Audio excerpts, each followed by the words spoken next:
The skies were blue, but the land was frozen. Bob sat pondering and scheming, biting winds and soggy paws, or get his parents to put the orange on, perfect, warmth and snacks.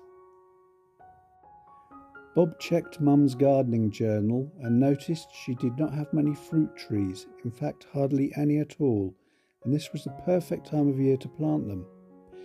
He strategically left Mum's fruit tree book out open on the right pages. The book had only just dried out after having accidentally fallen into his water bowl. No witnesses, no problem. To ensure a full day of warmth and snuggles, Bob scattered Mum's entire seed collection across the dining table. She'd be choosing her seeds for the rest of the day. For more gardening and parent advice, ask Bob a question in the comments.